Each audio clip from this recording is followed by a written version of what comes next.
Hello, this is Greg Allison, Green Greg. It's coming to you on the 28th of September, 21. Time on deck, 1500 hours Central Daylight Time. Question is, are we about to get into it with Iran via Israel? I don't know, but ladies and gentlemen, the Prime Minister of Israel, Naftali Bennett, said to the UN just yesterday, he said that all red lines have been crossed. All red lines have been crossed with respect to Iran's nuclear weapons, alleged nuclear weapons development program. What does this mean for you? What does it mean for me? Where could it take the world? Well, ladies and gentlemen, we're going to talk about that briefly. We're going to talk about also a little bit broader context. Is this a setup for something else?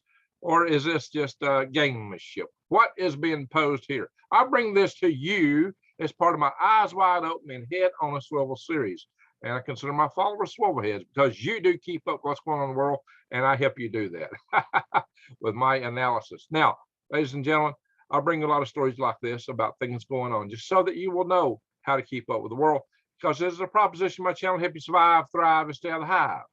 So please subscribe to my channel and bang the update notification bell so you can get more videos about things like this, the notifications. And I also bring you videos about how to garden and take care of yourself and how you might survive in such time should the grid go down. That's my podium placard from the 2 power grid defense conferences that I ran. Some people think I'm all just fear mongering. No, I actually do things to try to bring us hope, like get a power grid hardened, form the Freedom Restoration Foundation, and other things. But now, guys, ladies and gentlemen, we do have perilous times around us. There's things to be worried about. I also have videos how to eat free from the weeds and the trees. Yeah, that's stuff you need to see. I talked about going to big box stores, but also with everything going on, the supply chain is about to unravel. I got another video coming out real soon about the supply chain. We're going to talk about that. And because of that, guys, ladies and gentlemen, you really need to know, you better prep it. You better get it while the getting is good. And right now I've got a special deal, $100 off a 3-month supply of this long-term food that lasts you 25 years or longer. 25 years at top quality. This is only be found at prepwithgregs.com for my special deal. It's prepwithgreg.com, $100 off a 3-month supply. And guys, this is 2,000 calories per day. A lot of these companies are really only giving you 800 calories per day. So this is the real meals that you need to get you and your family through. The cool thing is it's lightweight. I've seen other companies where they're showing their boxes, you got to push them across the threshold. Well, this is packaged just perfectly for you to carry to bug in or bug out. And hey, these buckets are quite useful afterwards too. My Patriot Supply is a company that we're working with here at prepwithgreg.com, and they've got a nice big logo on my site. You click that, and what's it do? It takes you into their site, and I get a special affiliate marketing deal with them. So it helps me and it helps you to go to them because you get the discount by coming to me. As you go through them, you also help yourself. So check it out. They got tons of prepping supplies, and supplies may be getting short real fast with everything going on their supply chain. Right now, things are available. Get it while you can. All right, that said, let's talk about this. What is happening, guys? What's going on with the world here? Well, here's what happened here. Naftali Bennett went to the United Nations Monday, just yesterday, and he said all red lines have been crossed. And he, of course, was talking about the Iranian nuclear weapons program. He said, Iran's nuclear program has hit a watershed moment, and so has our tolerance. Ooh, what does that mean? So has our tolerance. That evokes the notion they're going to do something, but are they? They didn't make a direct threat for what they might or might not do. But he said this in his very first speech to the United Nations General Assembly as Israel's Prime Minister. And he said that words do not stop centrifuges from spinning. He went further. He also remarked that Iran's great goal is crystal clear to anybody who cares to open their eyes wide open. Iran seeks to dominate the region and seeks to do so under a nuclear umbrella. Of course, Israel's got one too, it seems. Iran's nuclear weapons program is at a critical point. All red lines have been crossed, which he reiterated. He said, inspections ignored, all wishful thinking proven false. Iran is currently violating the International Atomic Energy Agency's safeguard agreements and is getting away with it. That's what he said. Now, you got to put this in context of other threats that have been made, Israel's prior Prime Minister Netanyahu, when he claimed that Israel would strike and would not permit this to happen. Well, Iran is there practically, and this is what Israel is saying now. So now it's possible that Israel is saying this stuff just because the United States is trying to re-enter the 2015 arms deal, that deal on producing nuclear fuel that we had with Iran. But those talks are stalled. So really, is that what it's all about? It could be. It's possible. But it's also possible that they're, putting Iran on notice, but Iran's not going to pay attention to it. They have it already. Does this portend an attack by Israel upon Iran? Or is Israel just going to, tuck their leg between their legs and not do the things they had said they were going to do, and nothing happens? Well, as you know, and I've talked about many other videos here on this channel, there's already a proxy WAR going on between those two countries, and the United States is also involved in it. So as you know, there have been multiple incidents with nuclear facilities, and destructions of centrifuges, some of it by hacking, and there's been multiple incidences in ships with people who've been offed, of high officials and important people, scientists within these programs, who have been, like I said, offed. And it's just there's been a real tit for tat in the Persian Gulf and the Red Sea between Iranian and Israeli ships. Boom, boom. And all kind of mysterious explosions now for a couple of years going on inside of Iran. So what is all this about? Well, I'm going to share it with some of y'all guys. So a lot of you may say, well, the United States, we pulled out. We're not being involved in the Middle East anymore, even though we were quite involved somewhat with some of this proxy business with Iran. Now, maybe we shouldn't be, but a lot of you are saying, we're already there. We're not there. We pulled out. We're not there. This is the new policy. We're not going to be. Well, interesting idea. Let me show you for one of our main. Let me show you our current deployment of aircraft carrier groups. If you believe that, check this out. Of course, we got the Iwo Jima, Gardenis, and the Canary Islands. Do you really want to? And we got two aircraft carriers off just off. Where's that? That little island? What is that? It's Taiwan, right? We got two aircraft carriers right there. But a quarter of our deployed fleet is where? Bam, right there in the Persian Gulf. There you go, ladies and gentlemen, right there in the Persian Gulf. And why are they there? Nice place for a vacation, right? Not quite. Not quite.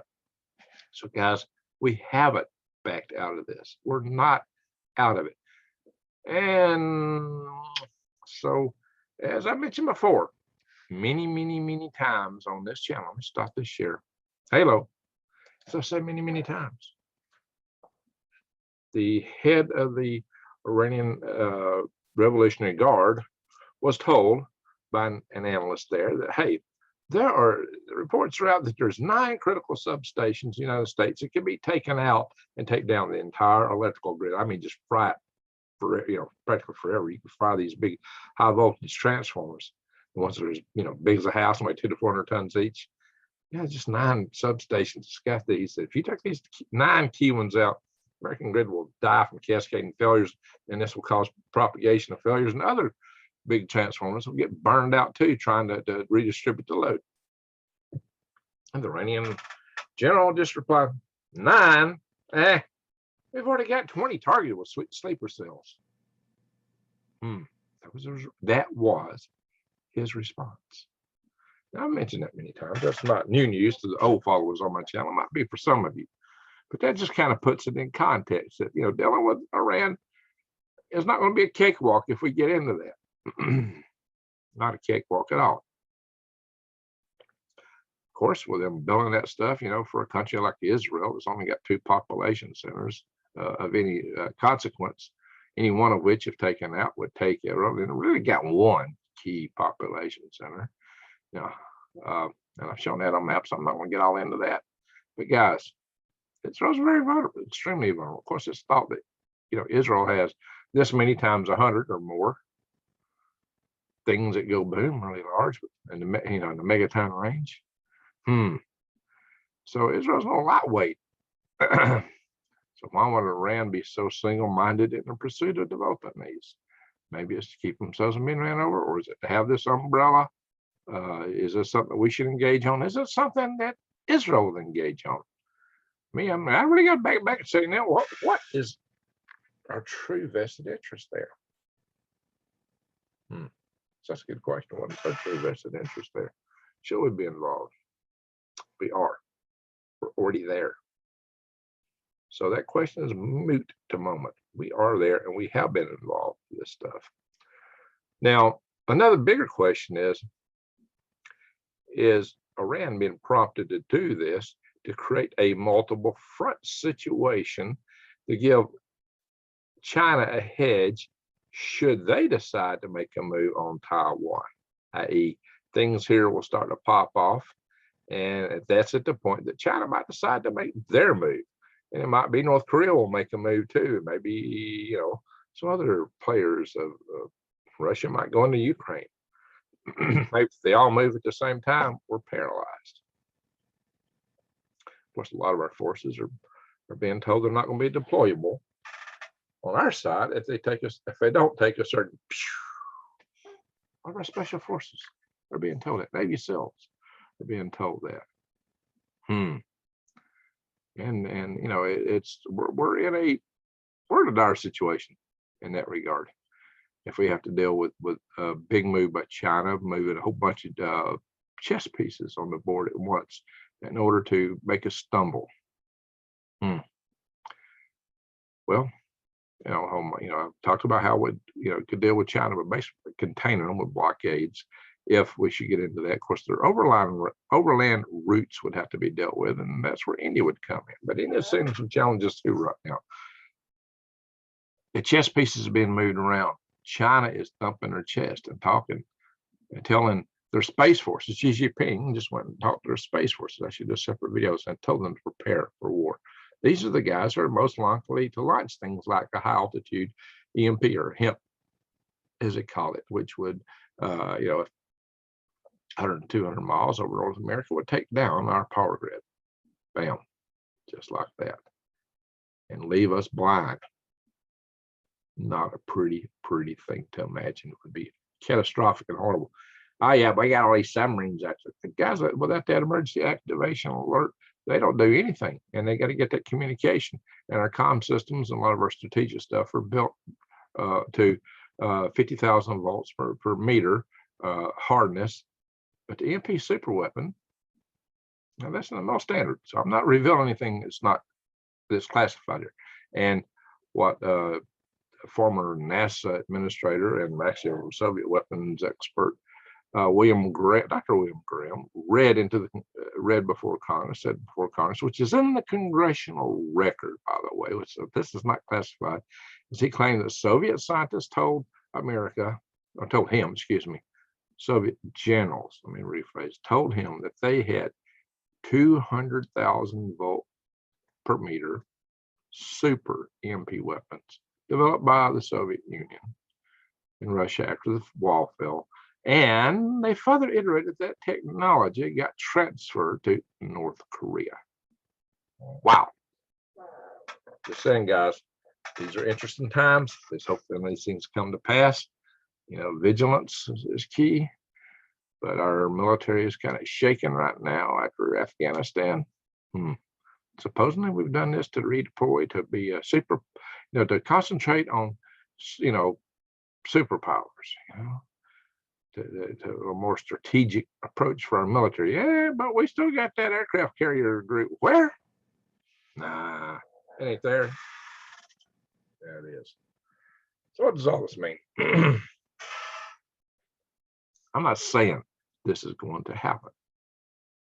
Israel might just be blowing wind. Maybe they're trying to scare us into not signing the deal, and they're trying to scare Iran to backing off. Well, They're probably not going to sign that deal. It's stalemate, and Iran probably don't care anything about it because they're close to having what they want. And Iran's not going to slow down.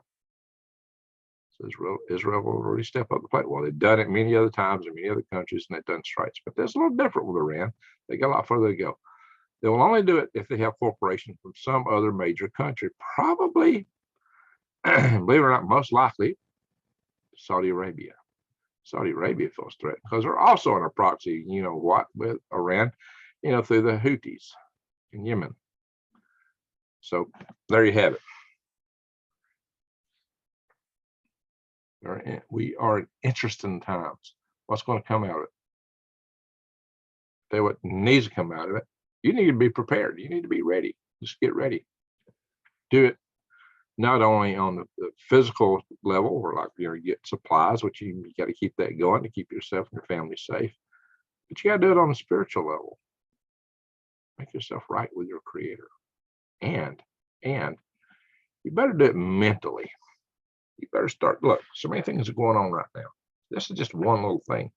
There's a whole. I really believe China is making extremely bellicose statements toward us right now, and they probably mean it. Their economy is about to crack like an egg, and Xi Jinping is going to need something to distract the attention of his people, or he might be out of power. And I've always said the most important thing to a dictator is not their people; it's their power. So we are in interesting times. Things could get ugly really fast. It could happen. Well, see, there's a lot of things starting to fall right now, about to tumble this fall, winter. This could be the long, dark winter that people have been hitting at. That's been a term. I think it came, region? Biden or somebody he started talking this long, dark winter stuff.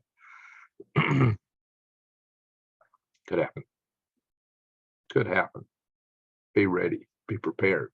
If this don't happen, what's going to happen? Supply chains are unraveling. Economy is going to go to Inflation's going to go to and you're going to go, no money.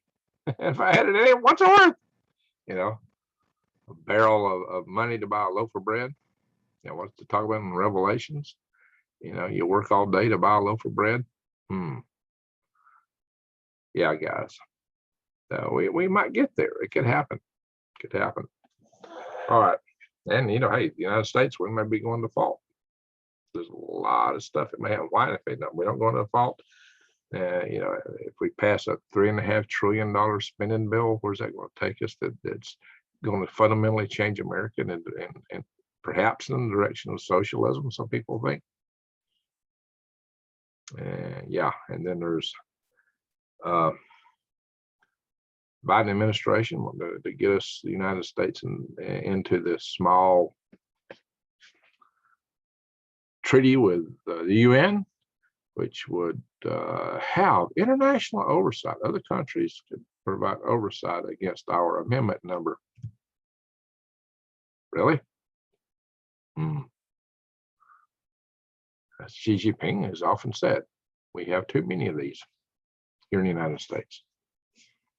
Why is he so interested in that? Is it because he don't want somebody behind every blade of grass? Why?